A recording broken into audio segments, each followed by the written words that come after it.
बड़ी समस्या रहती है सही रास्ते पर चलने वाले लोगों के साथ में।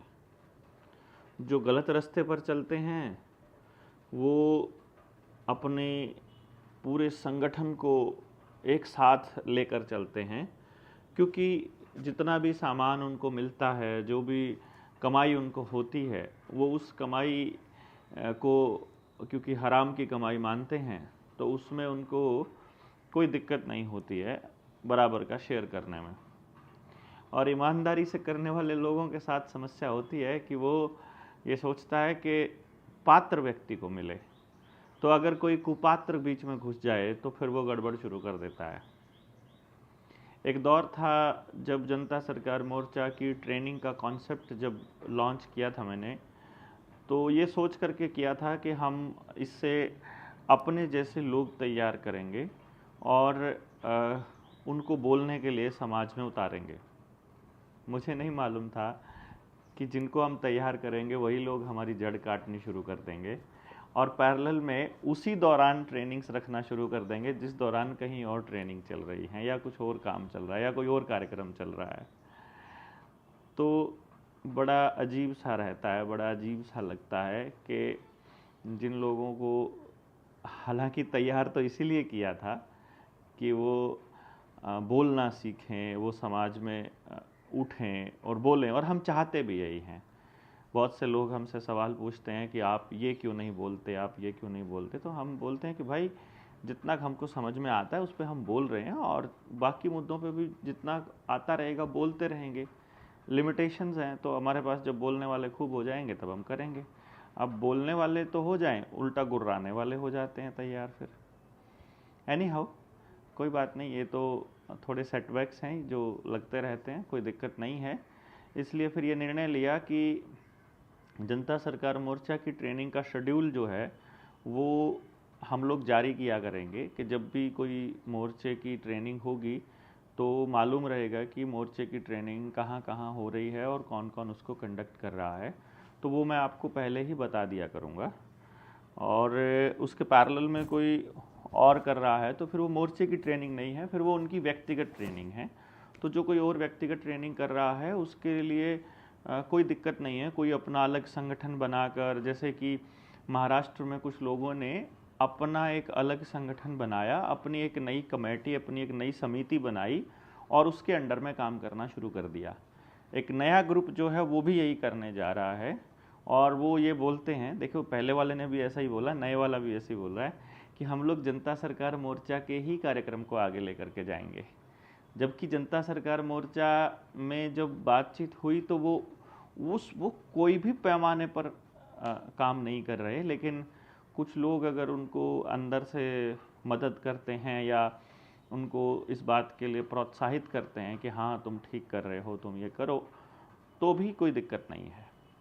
आप पहले से किसी संगठन से जुड़े हुए हैं और फिर आप जनता सरकार मोर्चा का समर्थन करते हैं तो वो माना जाता है संगठन को मजबूती देने का काम। आप पहले कहते हो कि हम जनता सरकार मोर्चा से हैं और फिर बीच में आप कोई नई संस्था बनाते हैं, उसको काम बोलते हैं जनता सरकार मोर्चा को तोड़ने का काम। बाकी उन सब के साथियों के ऊपर निर्भर करता है कि कौन क्या करता है। और मोर्चे के संगठन को ना बनाने के पीछे यही एक लॉजिक था जो कि अब स्पष्ट होता जा रहा है कि हमने बहुत अच्छा निर्णय लिया था कि किसी के ऊपर भी बाउंडेशन नहीं थी, तो सबको मालूम हो कि अपने बिहेवियर के हिसाब से कि कौन आदमी कितना बढ़िया कैसे कर रहा है, किस आदमी को अपने लिए चाहिए, किस आदमी को कौन आदमी समाज के लिए कर रहा है। तो ये एकदम स्पष्ट सबको होना चाहिए। इसीलिए ये मालूम हो सबको कि हमने कहीं पर भी इस बात के लिए कमी नहीं छोड़ी है कि कोई स्पेस हम छोड़ दें। अभी फ़िलहाल कहीं भी नहीं पहुँचे हैं हम लोग, क्योंकि यदि गलत आदमियों को स्पेस दे देंगे तो भी हम कहीं नहीं पहुँचेंगे और फिर कुछ नहीं कर पाएंगे। और अगर सही आदमियों की खोज में पूरी ज़िंदगी भी भटकना पड़ता है तो भी हमें कोई दिक्कत नहीं है, मतलब क्योंकि इसका कोई हमने कोई टाइम पीरियड पैमाना कुछ नहीं बना रखा है कि हमको इतने टाइम में ये रिज़ल्ट चाहिए ही चाहिए। हमें कोई रिज़ल्ट नहीं चाहिए, हमें तो जो चीज़ समझ में आ रही है वो हम बोलते जाएंगे, वो बताते जाएंगे, जिसको जैसे समझ में आए वो उस पर करे। कल को इस बीच रास्ते में आपका साथ छूट जाए, दुनिया छूट जाए, हमें नहीं फ़र्क पड़ता है। जितना अपना काम होगा वो ईमानदारी से हम लोग करके जाएंगे।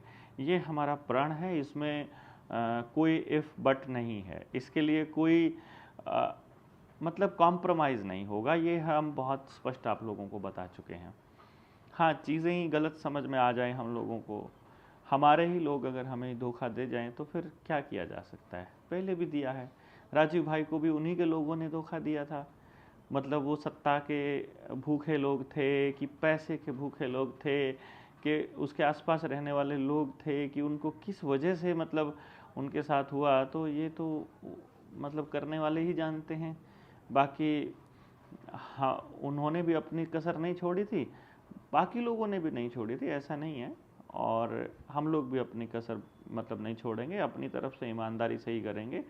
और हमें उस परमपिता परमेश्वर के ऊपर इतना भरोसा है कि वो यदि बीच रास्ते में ही हमारी सांसें बंद करना चाहेगा तो उसके लिए भी हम तैयार हैं। शायद हमारे हाथ से जितना करवाना चाहता हो वो पूरा होने के बाद वो अपना हाथ खींच ले, कोई दिक्कत नहीं है। तो जो जैसे भी करना चाहता है उसके लिए सारे रास्ते खुले हैं। फ़िलहाल ये वीडियो बनाने का मकसद है आपको अगली 3 ट्रेनिंग्स की जगह, उनके संपर्क सूत्र और उनकी तारीख बताने का, ताकि वो, क्योंकि 2-3 वीडियोज़ में हम आपको बोल चुके हैं कि तारीख तो बता चुके हैं पर जगह हमने नहीं बताई है। तो जो साथी अलग अलग जगह से हैं वो लोग आएँ और इस पूरी प्रोसेस को जान लें, ताकि वहाँ आकर के मिलेंगे तो वहाँ मिलना थोड़ा सा इजी रहेगा आपके लिए। क्योंकि ये रहता है कि वैसे और जगह मिलने का इतना समय नहीं मिल पाता है, तो वही स्पेस मुझे लगता है ठीक रहेगा। तो 11, 12 और 13 अक्टूबर को, शुक्रवार, शनिवार और रविवार जो नेक्स्ट होने वाला है, जो अभी जो आएगा, इसमें लक्ष्मी नारायण मंदिर 3B2 सेक्टर 60 मोहाली, यहाँ आपको पहुँचना है ट्रेनिंग के लिए। तो सुबह हम लोग 9-10 बजे इस कार्यक्रम को शुरू कर देंगे, ट्रेनिंग के कार्यक्रम को। तो मैं अब अगर फिर से रिपीट कर देता हूँ, 11, 12 और 13 अक्टूबर, शुक्रवार, शनिवार और रविवार को लक्ष्मी नारायण मंदिर 3B2 सेक्टर 60 मोहाली। यहाँ के लिए जो कॉन्टैक्ट नंबर है, वैसे तो आपकी स्क्रीन पे भी आ जाएगा, पर कॉन्टैक्ट नंबर सभी कुमार भाई का कॉन्टैक्ट नंबर है 9780126500। राहुल का नंबर है 7988267985। पहुँचने में कोई दिक्कत हो, लोकेशन वगैरह लेनी हो, तो आप इन नंबरों पे संपर्क कर लेना उस टाइम के लिए, और फिर आप वहाँ आ सकते हैं 11, 12 और 13 की। इसके बाद 14 तारीख को फिर हमने आपको बताया बगरू में ये ट्रेनिंग होगी, जिसमें इसका नंबर जो है बगरू की ट्रेनिंग का, मैं आपको जीतू भाई का नंबर स्क्रीन पे फ्लैश कर देता हूँ। इस नंबर पे आपको कांटेक्ट करना है जीतू भाई से 14 तारीख के कार्यक्रम के लिए। और 15, 16 और 17 तारीख को तिवाड़ी पैराडाइज, अजमेर रोड, केकड़ी, ये ट्रेनिंग का समय है। 15, 16 और 17 ये ट्रेनिंग के लिए बता रहा हूँ मैं आपको जगह, तिवाड़ी पैराडाइज, अजमेर रोड, केकड़ी। इसमें मैं आपको 4 नंबर दे रहा हूँ, जिनसे भी आप संपर्क करना चाहें करिएगा। सुरेश जी का नंबर है 9460818369। ममता जी का नंबर है 8000781804। रामनिवास जी का नंबर है 9649325421। और एक और सुरेश जी हैं, उनका नंबर है 9694919817। तो इनसे संपर्क कीजिए। आपको कोई भी लोकेशन या जगह या किसी भी चीज़ के बारे में जानकारी है, जो राजस्थान के लोग हैं जो अजमेर जहां आ सकते हैं और जिनके लिए डेट्स अनुकूल हैं 15, 16, 17 की। फिर 18, 19, 20 को कुम्हार धर्मशाला, नई मंडी, घड़साना, ये अनूपगढ़ में पड़ेगा। यहाँ के लिए भी मैं आपको 4 नंबर दे रहा हूँ, इसमें स्क्रीन पर भी आ जाएगा। 8000 302 835 70 238 69 754 97, यानी ये 2 नंबर हो गए हैं, मैं फिर से दोबारा से बोल देता हूँ। 8000 302 835 एक नंबर है, 7023869754 दूसरा नंबर है, 9799802248 ये तीसरा नंबर है, और 9783838000 ये चौथा नंबर है। हिंदी में अगर बोलना है तो 11-12-13 की ट्रेनिंग के लिए सभी कुमार का नंबर है 97-801 26-500। राहुल का नंबर है 79 यानी 79-882 यानी 882, और 779 और 85। फिर जो केकड़ी की जो ट्रेनिंग है उसके लिए सुरेश जी का नंबर है 94-608 18-369। ममता जी का नंबर है 8 के बाद 30 और 781-804। रामनिवास जी का नंबर है 96-493 25-421, और सुरेश जी का नंबर है 96-94-91-91-98-17। इसी तरह से घड़साना अनूपगढ़ की ट्रेनिंग के लिए जो नंबर हैं वो है 8000 पूरा, मतलब 8 के बाद 30, 302-835। दूसरा नंबर है 97-998-022-48। तीसरा नंबर है 70-238-69-754, और चौथा नंबर है 97-838, और फिर उसके बाद 38,000 पूरा, यानी कि 38 के बाद 30। तो ये तीनों ट्रेनिंग्स की मैंने डिटेल आपके साथ शेयर कर दी है, और 20 तारीख को ही प्लान कर रहे हैं हम, क्योंकि ये 20 तारीख वाली जो 20 की जो तारीख है इसमें हमारी कोशिश रहेगी कि 20 तारीख की ट्रेनिंग वहाँ के लोकल साथी संभालेंगे अनूपगढ़ में। 18-19 को करके हम लोग कोशिश करेंगे कि 19 तारीख को फिर जो सपनावत में ट्रेनिंग है वहाँ आप संपर्क कर सकते हैं अपने वीरेंद्र सिसोदिया जी से, और वो कंडक्ट कर रहे हैं एक अपने गांव में ही एक पंचायत। उस पंचायत में बेसिकली उस पंचायत का पर्पस ये है कि वहाँ, और उसका मकसद ये है कि गांव के ही एक दंपत्ति ने जो आपको ध्यान हो कि गंगा किनारे सेल्फी लेकर के और फिर अपनी जीवन लीला समाप्त कर ली थी और कर्जे के कारण की थी, तो दोबारा से ऐसा ना हो पूरे गांव में, इस बात के लिए लोगों के अंदर इस बात की जागरूकता के लिए हम लोग वहाँ जा रहे हैं, ताकि ज़्यादा से ज़्यादा लोगों तक ये बात पहुँचे और हम इस पूरे के पूरे खेल को जनता को बता पाएँ खेल के बारे में। तो जो भी साथी अपने आसपास लोगों को जानते हैं जो इस पूरी मुहिम में शामिल होना चाहते हैं, बहुत दिनों से कह रहे हैं कि हमें मोर्चे से जुड़ना है, फिर ये नहीं कहता हमें आपसे जुड़ना है, हम क्या करें, फ़ोन नहीं उठाते हो।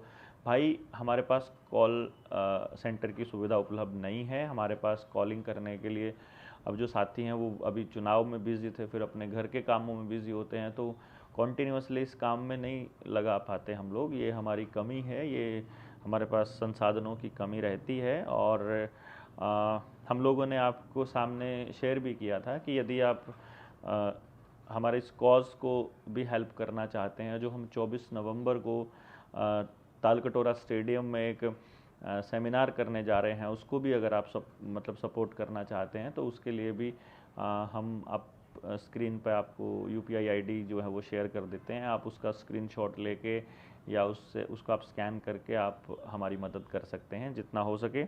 इसी UPI ID पर आप किताब ऑर्डर कर सकते हैं, बल्कि मैं तो ये कहूँगा कि आप किताब ऑर्डर करके हमको मदद कीजिए। उसमें एक तो किताब आपके पास आएगी और फिर उसका जो बाकी का हिस्सा जो बचेगा वो उस किताब को लिखने वालों के और फिर जनता सरकार मोर्चा की इन सामाजिक गतिविधियों में काम आएगा। तो जो भी साथी इस पूरी प्रोसेस में, इस पूरी मुहिम में शामिल होना चाहते हैं, उन साथियों का स्वागत भी है, उन साथियों से रिक्वेस्ट भी है कि अपने आसपास के लोगों को बताइए कि ये इस तरह की मुहिम जनता सरकार मोर्चा ने चलाई हुई है। और जैसे मैं आपको आज की बात बताता हूँ, आज चंडीगढ़ एयरपोर्ट के ऊपर मुझे एक साथी मिल गए गांव था उनका डीगल, और वो कबड्डी के प्लेयर थे। तो मुझसे उन्होंने पूछा कि आप सरकार की कमियों को तो खूब बताते हैं, क्या सरकार ने एक भी अच्छा काम नहीं किया, तो उसकी अच्छाइयाँ भी बताया कीजिए। मैंने बोला सबसे पहले तो कि भाई सबसे पहली बात तो मैं वह नहीं बताऊंगा जो तुम कहोगे, मैं तो वही बताऊंगा जो मुझे ठीक लगेगा। और दूसरी बात यह है दोस्त कि सरकार को ये सारे काम करने के लिए बाकायदा फंड अलॉट होते हैं अपनी बड़ाई गाने के लिए, अपनी योजनाओं का प्रचार करने के लिए। तो उसके पास तो अपना प्रचार तंत्र है, रेडियो, टीवी, सरकारी अधिकारी, नेता, वो सब लोग हैं, अखबार, ये सब हैं। पर जनता के पास उनकी बात करने वाला कौन है? अपोजिशन तो बात नहीं करती है, मतलब अपोजिशन जो बैठे हुए पक्ष है वो तो बात नहीं करता है।